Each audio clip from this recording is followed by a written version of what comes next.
It's spicy shit. So I'm interviewing the great second best Brian. Do you want to interview? Do you want to say anything? Second best Ryan. Yeah, second best. Can't have anything better. So I'm going to talk to Ryan about what got him into media, what he's done. I know you have your own YouTube channel. Yeah. Yeah. So we're going to talk a little bit about that, and yeah, just get on with it. So Ryan, what was the first thing that you made, like, properly? First thing I made. So when I was younger, I first got into film by watching Star Wars, and I wondered how they made the lightsaber effects. So I spent a really long time on Windows Live Movie Maker. I don't, you know Windows Live Movie Maker? Yeah. Awful. Doing frame by frame, editing the, exporting a frame, editing it in Paint.net, making the lightsaber, moving on to the next frame, and doing that until it was basically stop motion, but I'd recorded it as a video and then broken it up. That was probably one of the first things I ever did, was because I really wanted to know how they made it. The next the first proper thing I did was probably make a YouTube channel. I've had a multitude of YouTube channels growing up. A lot of them were absolutely dreadful. But the first one that the first proper one I did, I was in lockdown 2020, and I was really bored, and I knew this was going to last for a long time. So I was like, I want to get something done, and so I made a YouTube channel called Ryan Agnew, pretty original. Fair enough. And made Reddit videos throughout lockdown, which were absolutely dreadful until I got set free, in which I started doing some vlogs and stuff. It's sort of slowed down since I started doing media at college, because I don't want to overwhelm myself with too much of this stuff. Yeah. But yeah, that's probably the first ever project I made. So obviously, when it comes to, like, you started YouTube, like, when I do my YouTube channel and did things, I looked at inspiration.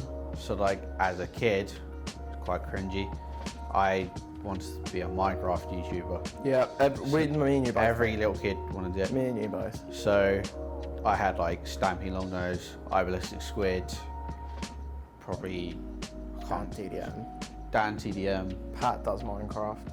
Yeah. The Diamond Minecart. Who did you have? So I never really wanted to be a YouTuber. I wanted to be a filmmaker. So I channeled my YouTube into thinking that it was more like filmmaking. I wanted to do as much editing. I wanted to do as much different filming as possible. So it was more of in terms of inspiration of people who were a bit of both. So for example, the Constantine, who is the sidemen's behind the scenes man. Con. He was a big influence over what I wanted to do. I did a lot of, like, with the Reddit videos, it was sort of memeless and villainy, sort of that sort of stuff. See, I thought it was more KSI. No, it was Reddit. More based off of villainy and right. his second channel, and that was where I started. They were sort of in terms of YouTube, they were the inspirations I had over YouTube. You've done, how many videos have you done? Do you know? Somewhere in the 60s. Somewhere in the 60s. Is there one video that you can particularly say that you're really proud of? In terms of the best video I've made, I made one where I've made quite a few which I'm proud of. Like, I prefer making the vlog style ones, or the ones where I go out and about and I edit them to music and it looks much more professional, much more cinematic. But in terms of my favourite one, I made, so funny story, this isn't my favourite one, this is the best one that's received the best reaction. So there's a band I like called AJR,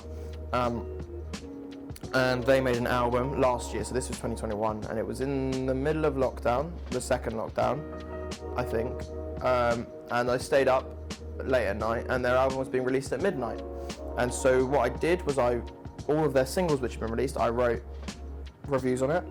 Yeah. And then I used a VPN to access the things earlier. I pretend I was in Singapore, and I wrote reviews on it, and I released it before the album came out, and so it got 10,000, 15,000 views or something like that. That's quite smart.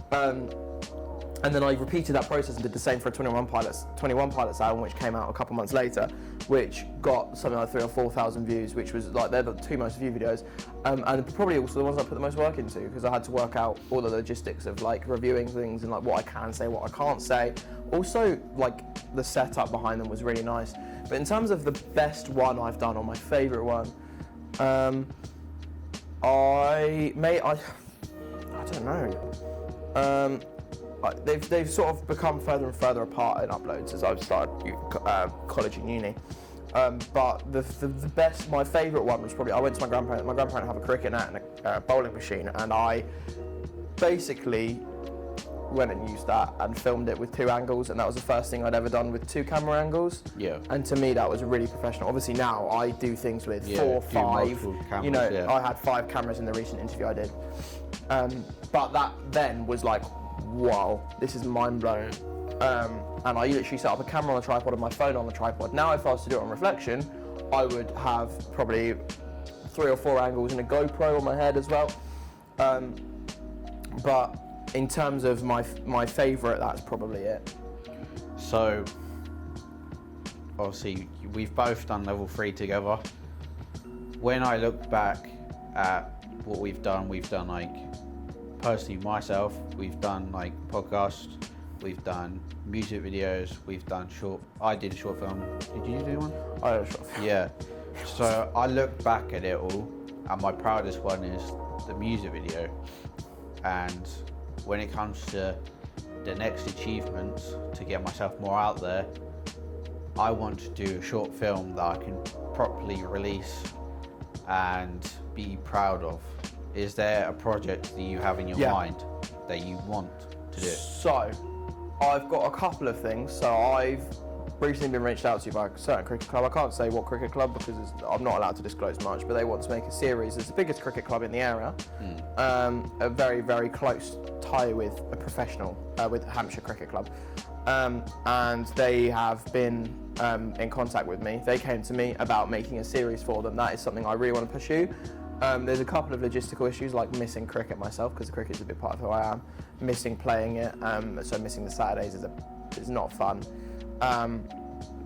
But in terms of projects, that is one thing. I really want to make a documentary or a documentary series, like a feature-length one, which will take a long time. But to me, that's like a big idea. And then in terms of my like a solo project, I made a short film for my final major project last year, and that's probably one of the better things I did.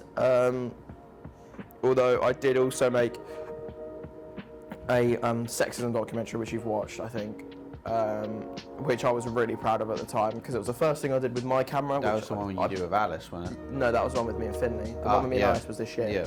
Yeah.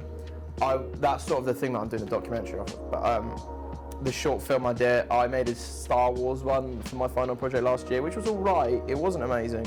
And I'd definitely like to make a proper 20 to 30 minute short film, scripted, everything properly lined up and done.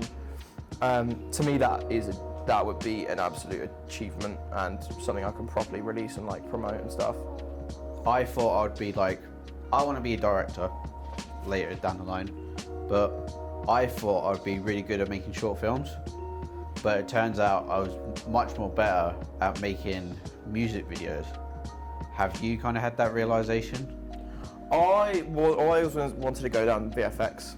I wanted to work on 2 to 3 second sequences, or like 10-second or minute sequences where it's just VFX.